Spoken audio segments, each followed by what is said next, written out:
Bien, 3. Ce que l'on donne appartient d'abord à Dieu et avant tout à Dieu d'abord, pas aux hommes qui dirigent.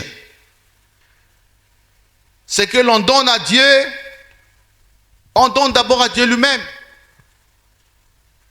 L'offrande, la dîme, les libéralités, les dons, tout ce que nous apportons à l'église, nous l'apportons à notre Dieu. Nous ne l'apportons pas au pasteur.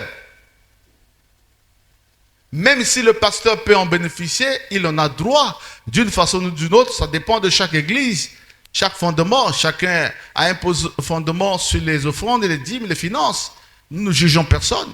Personne ne peut enseigner à une autre église comment on dirige le fonds, l'argent.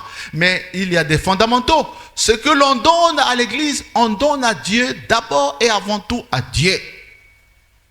Lorsque Dieu demandait la dîme, les offrandes, les prémices au peuple, il demandait de les lui apporter. Il ne demandait pas d'apporter Aaron.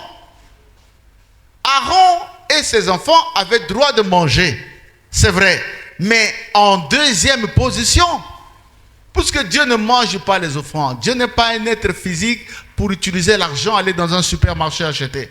Donc ce sont les serviteurs de Dieu qui doivent bénéficier de ça. Mais il faut que ça se fasse dans la crainte de Dieu, pas dans le désordre.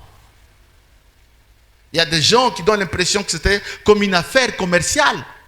Sa boutique où l'on donne directement, ça va dans la poche. Non, où est la crainte de Dieu dans tout cela? Ce que l'on donne, on donne à Dieu. Ça vient, on prie le Seigneur. On montre à ceux qui gèrent ce que nous avons reçu. Et on exécute notre budget dans la crainte. Personne ne soupçonne l'autre. Ça, c'est l'église. Mais si ce que l'on donne, le pasteur ouvre la poche directement, ou bien sa femme ouvre le panier, ou bien le sac à main, tout est dedans. Il n'y a pas la crainte de Dieu. C'est comme si nous travaillions pour nous-mêmes. Il n'y a pas de valeur spirituelle dans cette manière de faire.